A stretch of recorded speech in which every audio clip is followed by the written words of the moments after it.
Hello and I welcome you all on keystone classes. तो आपका assistant superintendent का paper जो आपका जुलाई 2024 में हुआ था वो पेपर हम कर रहे थे। ये 13/7/2024 को हुआ था। थर्ड शिफ्ट थी। इसके एक पार्ट में हमने 10 क्वेश्चन करे थे, ठीक है। और बाकी के बचे 30 क्वेश्चन मैं इसी वीडियो में आज ही निपटा दूंगा। ये बीच के 10 क्वेश्चन है। इसमें एक क्वेश्चन था, ये रहा। ये क्वेश्चन में थोड़ा सा कंफ्यूजन आ रहा था कुछ को, मैं इसको दोबारा करा देता हूँ।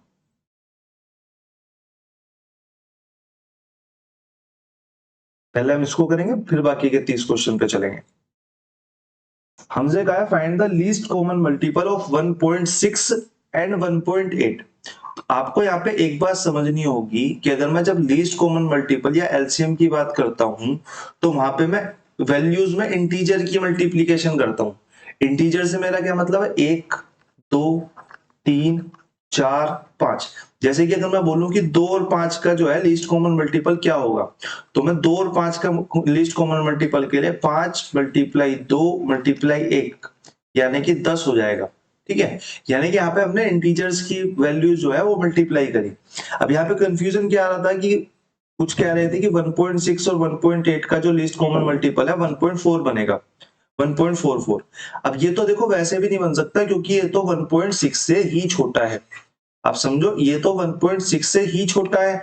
अगर ये 1.6 से छोटा है तो इसका मल्टीपल कैसे हुआ, ठीक है। और मल्टीपल को कम से कम तो एक होना ही होगा, नहीं तो 2, नहीं तो 3, नहीं तो 4, नहीं तो 5, ठीक है। कोई ऐसे इंटीजर्स में मल्टीप्लीकेशन होगी, ना कि पॉइंट्स में मल्टीप्लीकेशन होगी। आप ये नहीं बोल सकते कि 1.6 की मल्टीप्लाई मैं 0.9 में कर दूं और इसको मैं बोल दूं कि 1.44 एलसीएम होगा। नहीं, एलसीएम का मतलब ही इंटीजर्स की वैल्यूज से है, ठीक है। मल्टीपल होगा इंटीजर्स से होगा, तब जाके आपका लीस्ट कॉमन मल्टीपल निकलेगा।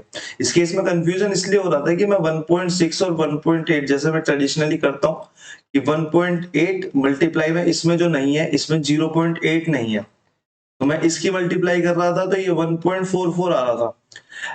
अगर आपको इससे बचना है तो आप एक काम कर सकते हो, वैसे तो ये जनरली चल ही जाता है, आपको दिख भी जाएगा कि 1.6 से ही छोटा है 1.44, तो ये भी नहीं होने वाला। तो मैं यहाँ पे ऐसी वैल्यू देखूंगा जो 1.44 से बड़ी हो। 1.44 से सबसे पहली जो बड़ी वैल्यू दिख रही है वो मेरे को 14.4 दिख रही है। इससे बचने के लिए आप एक काम कर सकते हो, इसे 1.6 की जगह 16 और 18 मान लो। 16 और 18 को जब मैं निकालूंगा तो इनका एलसीएम मेरा 144 निकलेगा। और मेरे को पॉइंट कितने उसके दशमलव के बाद चाहिए, पॉइंट कम से कम 1 दशमलव के बाद चाहिए। तो मैं इसे बोलूंगा 14.4 जो होगा ये हमारा एलसीएम आ जाएगा, ठीक है, बचने के लिए। और अगले क्वेश्चन पे चलते हैं इसी के साथ 11th नंबर क्वेश्चन। ये बाकी सब आपके क्वेश्चंस हो गए थे। 11 11 11 ये रहा। 11 नंबर क्वेश्चन पे आते हैं। 11 नंबर क्वेश्चन हमारा क्या कह रहा है, The following table shows the number of chairs sold by two shops S1 S2 in for a period of 5 years। 5 साल में S1 और S2 द्वारा बेची गई चेयर्स को मेरे को नीचे टेबल में दर्शाया गया है। क्वेश्चन ने मेरे से बोला है, ये टेबल बाद में देखेंगे, the number of chairs sold by shop S1 in 2013। S1 इन 2013 यानी कि इसकी बात कर रहा है। is how many more than the number of chairs sold by shop S2 in 2013। S2 द्वारा 2013 कितनी ज्यादा है, यहां से तो मेरे को सीधा देख के पता चल रहा है कि 100 ज्यादा है। 100 ज्यादा है तो मैं 100 वाला आंसर लगाऊंगा। ऑप्शन नंबर 1 जो है यहाँ पे हमारा करेक्ट आंसर हो जाएगा। क्वेश्चन नंबर 11 के बाद क्वेश्चन नंबर 12 पे चलते हैं। The average of F G H I is 50। If the average of f and g is 17, what will be the average of h and I? मेरे को दो संख्याओं का एवरेज f और g का 17 दे रखा है। मेरे को यहाँ पे चार संख्याओं का एवरेज 50 दे रखा है। तो मैं सीधा बोल सकता हूँ कि चार का अगर 50 एस वो है एवरेज है तो टोटल इनका 200 हो जाएगा। और अगर दो का एवरेज 17 है तो इसका टोटल 34 हो जाएगा। अगर मैं इस चार में से इस दो संख्याओं को घटा दूं यानी कि f और g को हटा दूं तो मेरे पास h और g का टोटल निकल के आ जाएगा। अगर मैंने इसको इसमें से माइनस कर दिया तो मेरे पास f और g का टोटल कितना आ गया निकल के, ये हमारा आ गया 166, ठीक है। ये f और g का टोटल है, सॉरी h और i का, h और i का, h और i का टोटल कितना है 166 है। अगर मेरे को इसका एवरेज निकालना है तो मुझे इसे 2 से डिवाइड करना पड़ेगा। तो मैं इसे 2 से डिवाइड कर देता हूँ, 2 से डिवाइड करूंगा तो ये कितना आ जाएगा 83 हमारे यहाँ पे करेक्ट आंसर आ जाएगा ऑप्शन नंबर 2। ठीक है, बाकी आप नीचे दिए गए टेलीग्राम चैनल डिस्क्रिप्शन में लिंक मिल जाएगा, वहां से ज्वाइन कर सकते हो।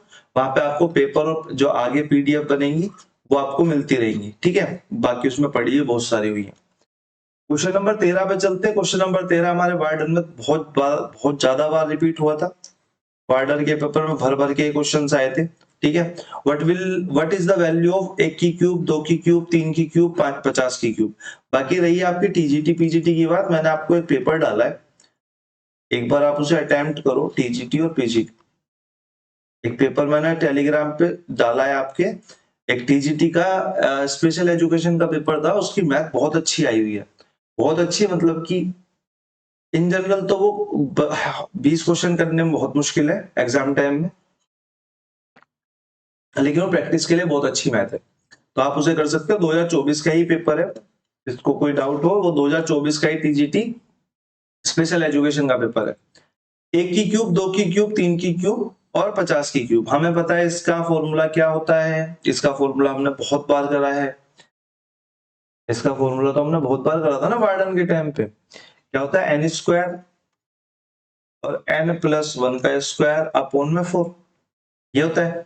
n यहाँ पे कितना है, n हमें यहाँ पे सीधा सीधा दिख रहा है कि 50 है, तो मैं डाल देता हूँ कि 50 का स्क्वायर यानी कि 50 मल्टीप्लाई 50 और 50 प्लस में 1 यानी कि 51 मल्टीप्लाई में 51। 4 से जब मैं इसे काटूंगा तो ये 25 बार और ये 25 बार, तो ये 25 25 625,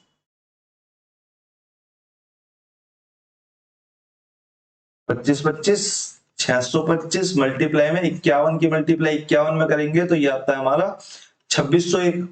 जब इन दोनों की मल्टीप्लीकेशन हम करेंगे तो यहाँ पे करके देखें, तो मैं सीधी बता दूं, सीधा ही आंसर लिख लो, मल्टीप्लीकेशन आप लोग ही कर लेना, सीधा आंसर लिख लो 1625625। ठीक है, सीधा ही आंसर लिख लो, क्योंकि 3 अंकों की मल्टीप्लीकेशन है। ऑप्शंस जो है वो क्लोज है, ना इकाई के अंक से हम ऑप्शंस को एलिमिनेट कर सकते हैं, ना दहाई के अंक से एलिमिनेट कर सकते हैं। हम एक तरीके से एलिमिनेट कर सकते हैं कि 4 और 5 का कोई मतलब है नहीं, 6 और 9 में हमें कंफ्यूजन आ जाएगी। ठीक है, एक बार 3 डिजिट तक निकाल के उसको बस सोल्व कर लो, आपका आंसर आ जाएगा। क्वेश्चन नंबर 13 के बाद क्वेश्चन नंबर 14 पे चलते हैं। क्वेश्चन नंबर 14 क्या कह रहा है, the product of highest common factor यानी कि एचसीएफ, ये लघुत्तम समापवर्त, वो महत्तम समापवर्त, और लीस्ट कॉमन मल्टीपल यानी कि एलसीएम, यानी कि लघुत्तम समापवर्त का जो मल्टीपल है, जो मल्टीपल है उसकी बात कर रहा है कि वो है 5472। If the one of the numbers is 304, ये तो बहुत बार आया, एएस के टाइम पे बहुत आया था, असिस्टेंट क्या था, एएस असिस्टेंट ग्रेड 3 के टाइम पे भी आया था, जो हमने फैब में करे थे एग्जाम। और उसके बाद हमारा वार्डन में भी हमें क्वेश्चंस देखने को मिले थे इस पे, कि हमने पहले भी बोला था, आपको ये याद रखना है कि एक संख्या और दूसरी संख्या का अगर मल्टीप्लीकेशन है तो वो बराबर होगा किसके, एलसीएम मल्टीप्लाई में एचसीएफ के। यहाँ पे अगर मेरे को एक संख्या 304 दी हुई है तो यहाँ से मैं सेकंड नंबर निकाल सकता हूँ, क्योंकि मेरे को एलसीएम मल्टीप्लाई में एचसीएफ कितना दिया हुआ है, 5472। अगर मैं इसको इससे कट डाउन करता हूं तो कितने से जाएगा, 4 सत्ते 28, 4 छिंग 24, 4 सत्ते 28, 4 छिंग 24, 4 एकम 4, 4 तिया 12, 2 बच गया, 4 छिंग 24, 4 अट्ठे 32। फिर काट लेते हैं किससे, 4 तिया 12, 4 चौक 16, 4 दुनिया 8, 4 से कट जाएगा, 4 एकम 4, 4 अट्ठे 32, 4 निम 36, 19 से काट देते हैं, तो हमारे पास सेकंड नंबर कितना निकल के आ जाएगा, 19 एकम 19, कितना बच गया, 5 19, 9 दूनी 18, 19 एकम 19, तो नहीं 5 नहीं, 152 बच गया ना, 9 अट्ठे 72, यानी कि हमारा सेकंड नंबर कितना आ गया, वो हमारा आ गया 18। मेरे से क्या पूछा, हाईएस्ट कॉमन फैक्टर पूछा है। एक नंबर मेरा 18 हो गया, एक मेरा 304 हो गया, एक मेरा 18 हो गया, एक मेरा 304 हो गया, इसके फैक्टर बनते हैं 2 और 9। क्या इसमें 9 का कोई मल्टीपल है, मेरे को तो यहाँ दिखाई नहीं दे रहा कोई 9 का मल्टीपल। अगर मेरे को 9 का मल्टीपल यहाँ पे कोई नहीं दिखाई दे रहा है, नहीं दिख रहा, कोई नो का मल्टीपल नहीं है। ये 19 की मल्टीप्लाई होगी किसमें, 19 से कम 19 और 11 और 19 छिक, ठीक है, 19 और 16। यहाँ पे सिर्फ एक ही कॉमन है, क्या है, 2 कॉमन है, तो हमारा आंसर कितना हो जाएगा, आंसर हमारा हो जाएगा ऑप्शन नंबर 3, यानी कि 2 इज आवर राइट आंसर। ठीक है, क्वेश्चन नंबर 14 के बाद क्वेश्चन नंबर 15 पे चलते हैं। Which of the following number is divisible by 18? 18 से डिवाइड होने वाले नंबर इसमें से कौन से? 18 से डिवाइड कौन सा नंबर होगा जो कि 2 से डिवाइड होगा और 9 से डिवाइड होगा? अब 2 से कौन सा नंबर डिवाइड होगा जिसका इकाई अंक या तो 2 होगा या फिर 2 का मल्टीपल होगा? यहाँ तो सारे हैं, यहाँ पे तो सारे हैं। अब हमें 9 पे चलना पड़ेगा। 9 का डिविजिबिलिटी रूल क्या कहता है कि sum of all numbers divided by 9, तो वो संख्या भी 9 से डिवाइड होगी। देख लेते हैं, मैंने बोला 8 और 1 9 से डिवाइड हो गया, लेकिन 4 और 3 7 जो कि 9 से डिवाइड नहीं होगा। 8 और 1 9 ये खत्म हो गया, 5 और 2 7 बनता है, तो ये भी डिवाइड नहीं होगा। 9 से 9 खत्म हो गया, और 8 और 2 10 और 4 14, 14 भी 9 से डिवाइड नहीं होता है। मैंने इसको पकड़ा, मैंने बोला 6 दूनी 12, 12 और 2 14 और 4 18, ये 9 से डिवाइड हो रहा है। तो हमारी संख्या कौन सी 9 से डिवाइड होगी? वो हमारी ऑप्शन नंबर 4 डिवाइड होगी। ठीक है, डिविजिबिलिटी रूल का क्वेश्चन है, या फिर आप डिजिटल सम का क्वेश्चन कह लो। क्वेश्चन नंबर 15 के बाद क्वेश्चन नंबर 16 पे चलते हैं। जेड इन्वेस्टेड 4000 रुपए for 2 years at compound interest annually in a company which paid him interest of 1017.60. What will be the annual rate of interest at which Jed invested in? मैंने बोला 4000 रुपए 2% से compound interest पे, फिर उसको interest जो पे किया गया वो इतना था। मैंने बोला इस केस में अगर मेरे को परसेंटेज निकालनी है, परसेंटेज निकालने के लिए मेरे को चाहिए अमाउंट अपॉन में प्रिंसिपल। मैंने बोला मेरे को प्रिंसिपल तो यहाँ पे दिया हुआ है, बहुत बार क्वेश्चन आ चुका है, वार्डन में भी आ चुका है, ग्रेड 3 में भी आया था, और बाकी जो पेपर करे उनमें भी फ्रीक्वेंटली आया है। मैंने बोला अमाउंट और प्रिंसिपल चाहिए। अगर मैं अमाउंट की बात करूं, प्रिंसिपल तो मेरे को साफ साफ दिख रहा है कि 4000 दे रखा है। अगर मैं अमाउंट की बात करूं तो भैया 4000 प्लस में अगर मैं उसमें इंटरेस्ट जोड़ दूं जितना दिया हुआ है 1017.60, तो ये मेरा अमाउंट बन जाएगा।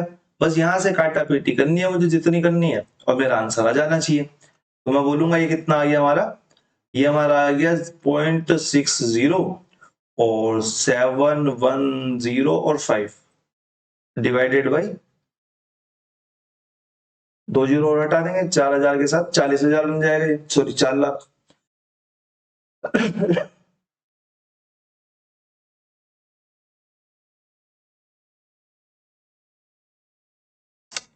अब इसको अगर मैं काटना स्टार्ट करूं, तो मैं काटना स्टार्ट कर देता हूं इसको।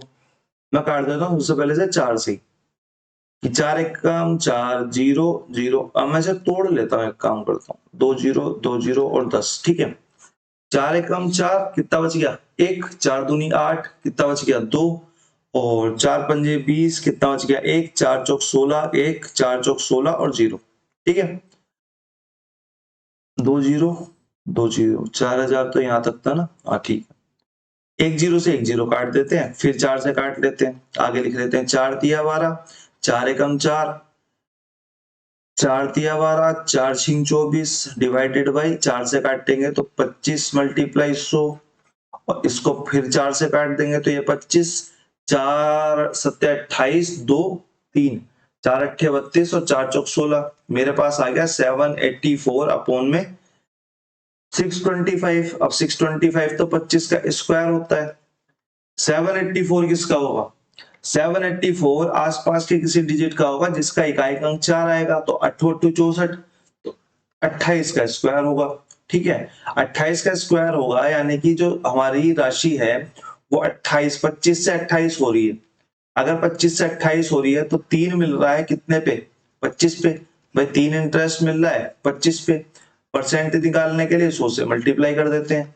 25 चौका 100, 4 तिया 12% हमारा यहाँ पे राइट आंसर आ जाएगा, ऑप्शन नंबर 2 यहाँ पे करेक्ट हो जाएगा, ठीक है।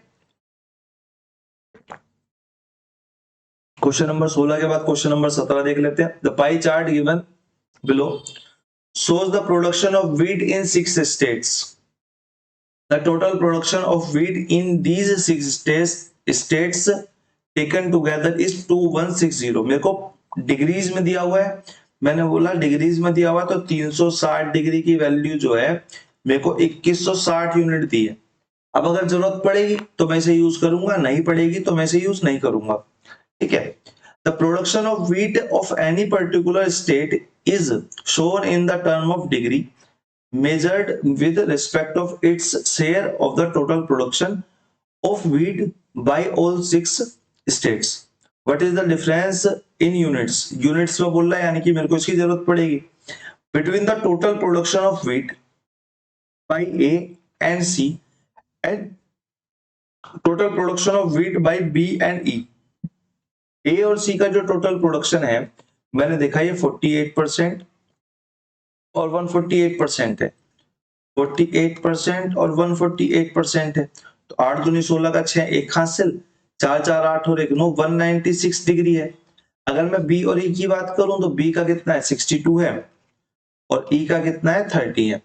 मैंने बोला ये कितना हो गया 92 डिग्री। मेरे से डिफरेंस पूछा है, मैंने बोला डिग्री में डिफरेंस अगर मैं देखूं इंडिविजुअल निकालने की बजाय, तो मैंने डिग्री में डिफरेंस देखा तो मेरे को मिल गया कि 104 डिग्री की बात कर रहा है।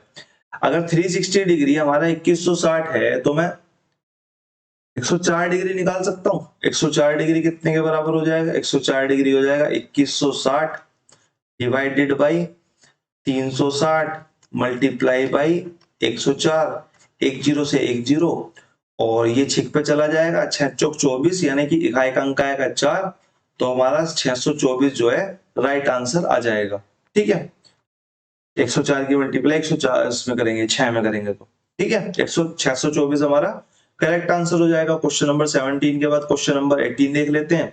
सिंपल सा क्वेश्चन है, ये आपके होमवर्क में दे देते हैं, इसको आप होमवर्क में करो क्योंकि इसमें कुछ कराने के लिए है नहीं, बस पॉइंट्स में निकालना है और पॉइंट्स को आपको वो करना है, क्या बोलते हैं उसे, इक्वेट करना है। क्वेश्चन नंबर 19 देख लेते हैं। In a class 69% of the boys and the number of girls is 124। मैंने बोला 69% ऑफ बॉयज यहां से मेरे को दिखा, तो मैंने बोला बाकी बची हुई लड़कियां होंगी 31%, 31% और नंबर ऑफ गर्ल्स दे दिया, यानी कि मेरे को क्या बोल दिया कि 31% की जो वैल्यू है वो आपकी 124 है। What is the number of boys in the class? Boys जो थे वो 69% थे। अगर 31% की वैल्यू 121 है तो 69% की कितनी होगी? 121 बटे में 31 मल्टीप्लाई में 69, कट नहीं रहा, 9 एक 10 की 0, एक हासिल 6 3 9 एक 10, ठीक है 124 है, सॉरी 124 है। अभी तो कह रहा मगर कट क्यों नहीं रहा। अगर मैं इसको इससे काटूंगा तो ये 4 पे जाएगा और मेरे को 69 की निकाल लिया, तो 9 चौक 36, इकाई का अंक आएगा 6, यानी कि ऑप्शन नंबर 4 276 जो है हमारा यहाँ पे करेक्ट आंसर आ जाएगा। ठीक है, क्वेश्चन नंबर 19 के बाद क्वेश्चन नंबर 20 पे चलते हैं। If 36% of A1 is added to 40% of A2 the sum comes 60% of A2, यानी कि मेरे को एक इक्वेशन दी हुई है। अब मैं यहाँ पे एक काम करता हूँ, A1 पे 1 की जगह में X और Y मान लेता हूँ। ठीक है, बस इतना कर लो जिससे कि मेरा सर में थोड़ा दर्द कम हो। ठीक है, और एग्जाम सेंटर में हमारी कैलकुलेशन कम हो इसके लिए। Approximately what percent of A2 is A1? मैंने बोला 36% A1 यानी कि 36x की बात कर रहा है। अगर मैं दोनों को ही, अगर मैं A1 को और A2 को समझाने के लिए बता रहा हूँ, मतलब डायरेक्ट आपको करना ही है, इसको 100x मानता हूँ, इसको 100y मानता हूँ, तो मेरे को ये 36x की बात कर रहा है और प्लस में 40%, यानी कि 100y का 40% कितना होता है? 40 होता है, 40y की बात कर रहा है। इक्वल है किसके? 60% ऑफ A2 यानी कि 60y के। ठीक है, यही तो बोल रहा है। अब यहां से क्या मैं रेशो निकाल सकता हूँ? मेरे को दिख रहा है यहां से मैं इजिली जो है रेशो निकाल सकता हूँ। अगर मैं 40 को इधर ले जाता हूं तो मेरा बनता है 36x is equal to 20y के। x अपॉन में y की अगर मैं बात करूं तो 20 अपॉन में 36 कट करेंगे तो 4 पंजे 20 और 4 अट्ठे 32, 4 नीम 36। ठीक है, यानी कि अगर मैं बात करूं 100x, वैसे जरूरत है नहीं 100x 100x निकालने की, और 100y की, तो ये हो जाएगा 500 और 900। मेरे से पूछा है कि A2 approximately what percent of A2 is A1।